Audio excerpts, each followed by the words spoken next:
Hi guys what's up, मैं हूँ Rimita and welcome back to my YouTube channel. दोस्तों आज मैं एक्सप्लेन करूंगी द कर्स सीरीज का एपिसोड 3 एंड 4। लेकिन वीडियो शुरू करने से पहले मैं आप सबसे कुछ कहना चाहती हूँ। आप लोगों को अगर किसी मूवी या किसी सीरीज के एक्सप्लेनेशन की रिक्वेस्ट करनी है या फिर कोई सजेशन देना है तो प्लीज मुझे इंस्टाग्राम पे मैसेज किया करिए। आप लोग यहाँ कमेंट सेक्शन में लिखते हैं, ना कि मेरे वीडियोस, बल्कि आपके बताए सजेशंस तक चोरी हो जाते हैं। और फिर कुछ लोग आके मुझसे ये कहते हैं कि मैं दूसरों का कॉपी कर रही हूँ। मेरी हॉरर आर फैमिली जानती है कि मैं सब कुछ अकेले ही मैनेज करती हूँ, जिसकी वजह से मेरे वीडियोस कभी कभी डिले हो जाते हैं। बट दैट डजंट मीन कि मैं कॉपी करती हूँ। मैं सिर्फ उन सीरीज और मूवीज को एक्सप्लेन करती हूँ जो मेरी हॉरर आर फैमिली मुझसे रिक्वेस्ट करती है, या फिर जो मुझे पसंद आते हैं। जिनको मेरे वीडियोस पसंद नहीं आते हैं वो मेरे वीडियोस मत देखें, लेकिन मेरे चैनल पे हिट रेट मत फैलाएं। तो दोस्तों मैं एक बार फिर आप सबसे कहती हूँ, आपकी कोई भी रिक्वेस्ट या फिर आपका कोई भी सजेशन हो तो प्लीज मुझे इंस्टाग्राम पे मैसेज करिए। मैं आपको रिप्लाई जरूर दूंगी, या फिर आप मुझे मेल भी कर सकते हैं। आपको मेरी मेल आईडी डिस्क्रिप्शन में मिल जाएगी।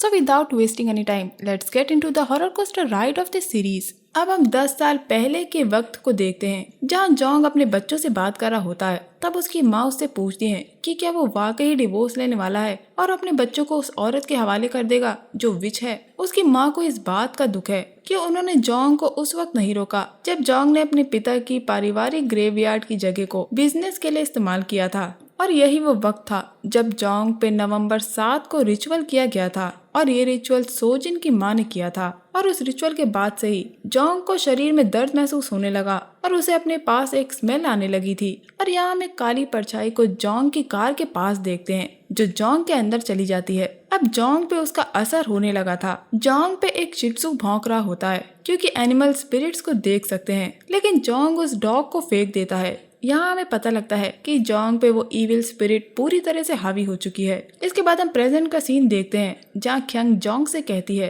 कि ली ने तुम्हें बताया होगा कि तुम्हें कुछ भी नहीं छूना है और ऐसा कुछ भी नहीं पहनना है, सिर्फ कुछ ही दिनों की बात है। आखिर ऐसा क्या होने वाला है कुछ दिनों में। इसके बाद हम यांग की वाइफ को देखते हैं, जिसे लगता है कि किम के बाद यांग को भी कुछ हो सकता है। इसीलिए वो यांग से प्रॉमिस लेती है कि वो अपने कैप्टन जुन को बताएगा कि उसकी वाइफ प्रेग्नेंट है और अब वो ये जॉब छोड़ रहा है। इसके बाद हम जुन और उसके हेड को किम की डेथ के बारे में बात करता हुआ देखते हैं। जुन के हेड का कहना था कि किम की मौत एक हादसा है, लेकिन जुन कहता है कि उसे ड्रग देके मारा गया है। लेकिन उसका हेड जुन से ये केस ड्रॉप करने के लिए कहता है और कहता है कि वो प्रोफेसरशिप की एप्लीकेशन लेके आए। ये बात जुन यांग को बताता है कि हेड ने किम के केस को छोड़ने के लिए कहा है। यहाँ हम साफ देख सकते हैं कि यांग जुन के करीब है, वो उसे ना नहीं कह सकता। इनके बीच एक अच्छा रिलेशन है। जुन यांग से कहता है कि तुम्हें पता है कि एक तुम ही हो मेरे साथ, और अब इन्हें ये केस हेड को बिना बताए ही इन्वेस्टिगेट करना होगा। जुन यांग को किम के पेन का कैप दिखाता है और कहता है कि ये उसे कहीं से मिला। यांग जुन को बताने के लिए उसे रोकता है कि अब वो काम नहीं कर पाएगा, लेकिन यांग की नजर जुन के पैर पे पड़ती है, इसीलिए वो जुन से कुछ भी नहीं कहता। सोजिन जिन्ही को मैसेज करके कहती है कि उन्हें जल्दी करनी होगी जोंग पे प्रोसीजर करने के लिए। और हम देखते हैं कि जुनही को अब उसके डिपार्टमेंट से हटा दिया जाता है और उसे एक्टिंग डिपार्टमेंट का एडिटर बना दिया जाता है। उधर जोंग के ऑफिस में ली ने सब कुछ हटवा दिया था क्योंकि क्यांग ने ऐसा करने को कहा था। वो जोंग से कहता है कि वो अपने कपड़े उतार के पीछे वाले रूम में रख दे और वो उसके लिए नए कपड़े ले आएगा। मिस्टर क्यांग कोशिश कर रही हैं कि सब कुछ जल्दी खत्म हो जाए। क्यांग ने जोंग को बाहर ना जाने के लिए कहा था, लेकिन एक हफ्ते बाद उनके कंपनी फॉरेस्ट का IPO है और जोंग के लिए पॉसिबल नहीं होगा कि वो एक जगह इतने वक्त तक ठहर सके। इसके बाद हम क्यांग को देखते हैं जहाँ उसके साथ काम करने वाला आदमी बोंग उससे कहता है कि हो सकता है जिसने किम को श्राप दिया वो वुडूइस्ट हो। वुडू ब्लैक मैजिक का ही एक टाइप है जिसका ओरिजिन अफ्रीका में हुआ है, जिसपे क्यांग कहती है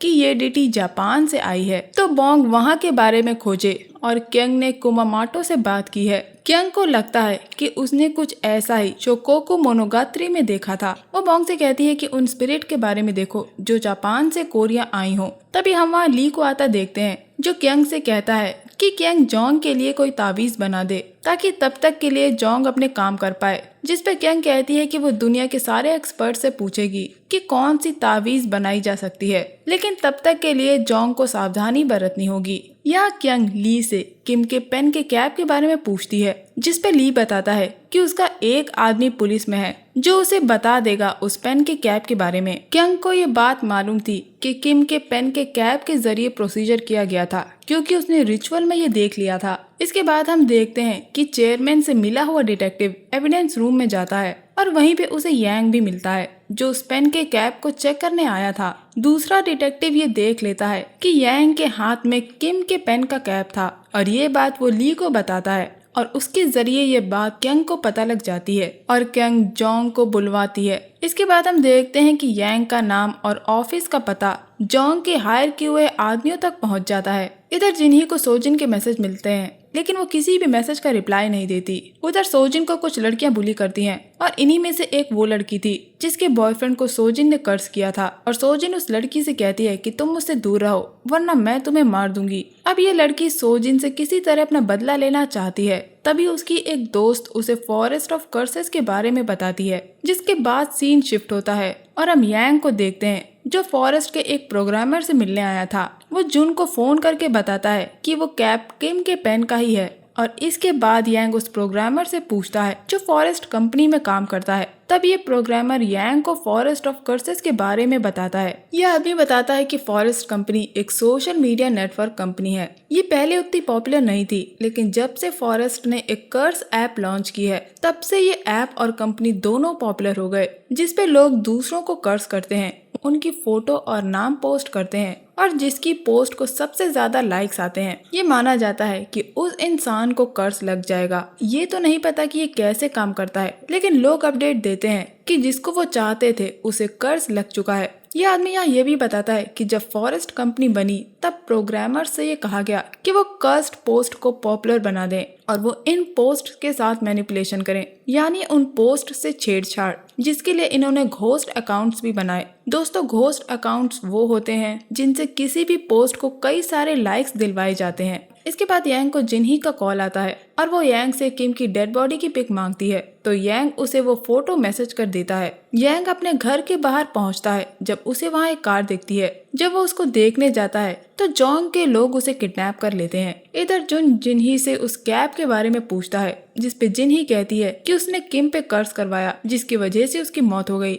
लेकिन जुन ऐसा नहीं मानता। अब जिन्ही अपने हस्बैंड से पूछती है कि वो पेन का कैप कहाँ है जिसपे जुन बताता है कि वो कैप यांग के पास है। तभी जुन को यांग की पत्नी का कॉल आता है जो जुन को बताती है कि यांग घर के बाहर ही था लेकिन अब वो गायब है, उसका फोन भी स्विच ऑफ है लेकिन उसकी कार वहीं खड़ी है। उधर जोंग के लोग यांग को बुरी तरह मार रहे थे और ये सब जोंग देख रहा था।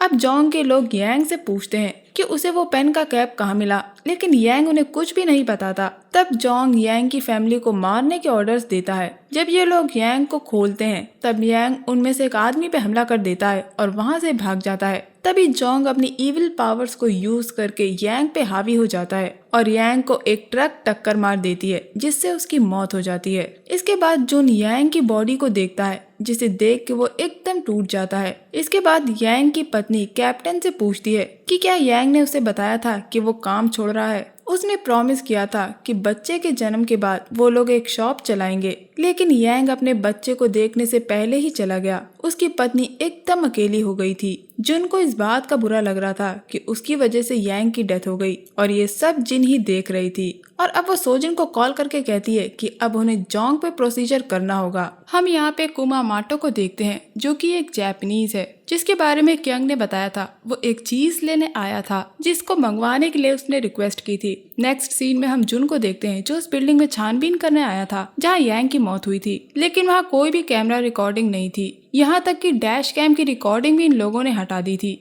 वो क्राइम हाईवे के पास वाली बिल्डिंग में हुआ था और वहीं पे इन लोगों को यांग के खून के निशान मिले हैं। तभी वहाँ जुन को यांग का फोन मिलता है। इधर क्यूंग जॉन को बताती है कि उसे जापानीज फोकलोर प्रोफेसर ने ये बताया है कि अगर ये स्पिरिट किसी इंसान को उसके नाम के चाइनीज लेटर और उसकी कोई चीज से कर्ज करे तो उसे इनुगामी कहते हैं। दोस्तों इनुगामी एक डॉग घोस्ट होता है लेकिन ये सिर्फ एक डॉग घोस्ट है इसलिए इसे हल्के में नहीं लेना चाहिए। ये स्पिरिट लोगों के जरिए बनाई जाती है। अब आप सोचेंगे कि एक इंसान एक स्पिरिट कैसे बना सकता है तो इसका भी एक प्रोसीजर होता है। ये स्पिरिट बहुत शातिर होती हैं और इन्हें बनाने के अलग अलग तरीके हैं। इनुगामी एक भूखे कुत्ते के सिर को काटने और एक चौराहे पे उस कुत्ते को दफनाने के लिए जाना जाता था, क्योंकि लोग उसके सर के ऊपर से गुजरते थे ताकि उसकी आत्मा एक अभिशाप में बदल जाए जिसका इस्तेमाल किया जा सके। इनुगामी यानी कि डॉग घोस्ट को बनाने के कई तरीकों में ये भी एक तरीका है और यही वजह है कि ये इंसान से सबसे ज्यादा नफरत करते हैं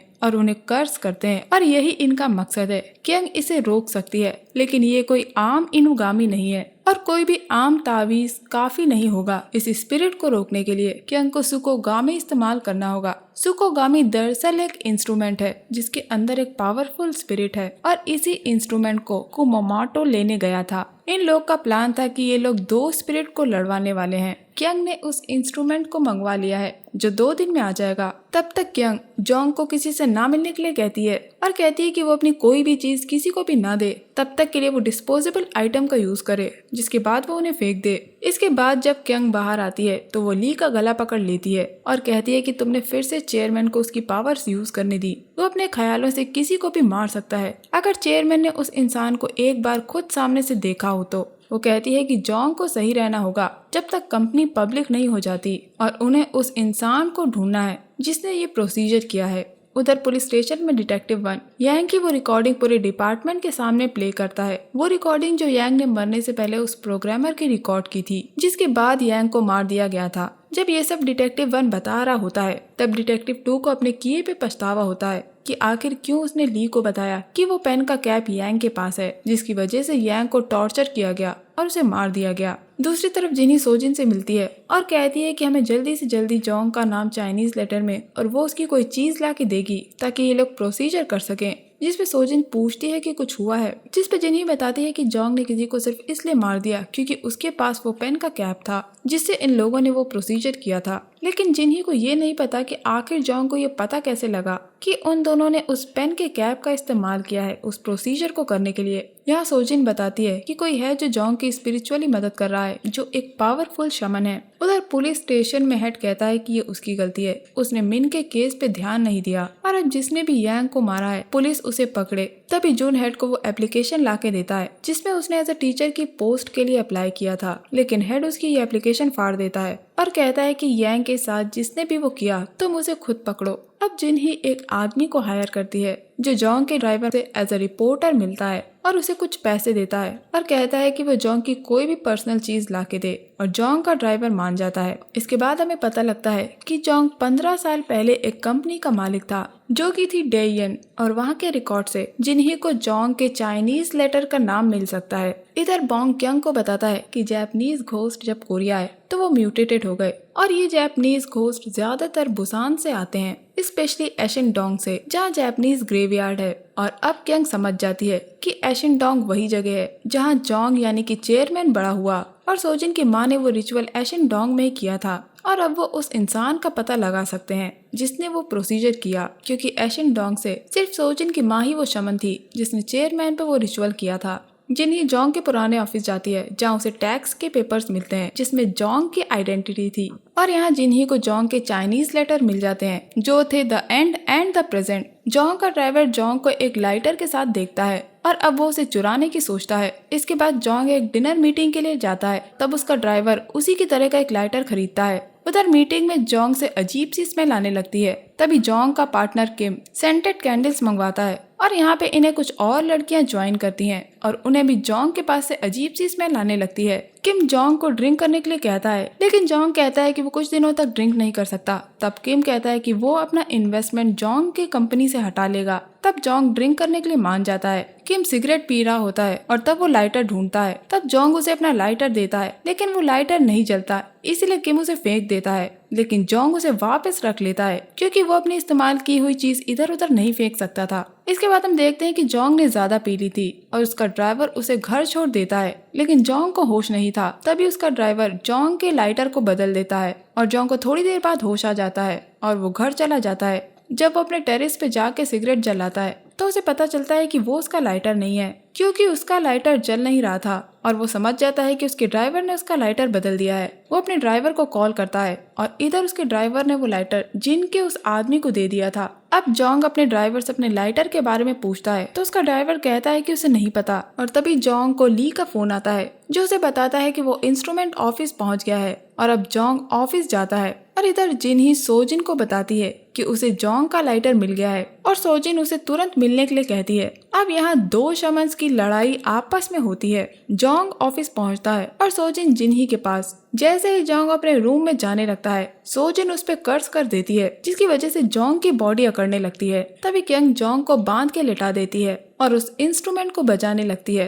ताकि उसके अंदर कैद स्पिरिट जोंग को कर्ज देने वाली स्पिरिट से लड़े और अब दोनों तरफ सब कुछ हिलना शुरू हो जाता है। जोंग की हालत खराब होने लगती है और उधर सोजिन के हाथ में वो रेड लाइंस और गहरी होती जा रही थी और तभी हम देखते हैं कि सोजिन की आंख से खून आने लगता है और उधर क्यंग जिस इंस्ट्रूमेंट को बजा रही थी वो टूट जाता है जिससे सारे शीशे टूट जाते हैं। सोजिन जिनही को बताती है कि कुछ गलत हो गया है और सोजिन के मुंह से भी खून आने लगता है और वो बेहोश हो जाती है और हम देखते हैं कि दूसरी तरफ जोंग ठीक हो जाता है। क्यंग ने वो कर्ज बूमरैंग की तरह सोजिन पे ही पलट दिया था क्योंकि क्यंग ने उस इंस्ट्रूमेंट का इस्तेमाल किया था जिससे दो स्पिरिट आपस में टकरा गईं और सोजिन का कर्ज वापस उस पे ही लग गया और बस ये एपिसोड यहीं एंड हो जाता है। तो दोस्तों ये था मेरा सीरीज एक्सप्लेनेशन द कर्स्ड के एपिसोड 3 और 4 को लेके। उम्मीद करती हूँ आपको ये एक्सप्लेनेशन पसंद आया होगा। अगर आपको ये एक्सप्लेनेशन पसंद आया है तो प्लीज मेरे चैनल को सब्सक्राइब जरूर करिएगा और इस वीडियो को लाइक और शेयर जरूर करिएगा। मैं मिलूंगी आपसे अगले वीडियो में, तब तक के लिए अपना बहुत ख्याल रखिए। Stay safe, keep hunting, lots of love.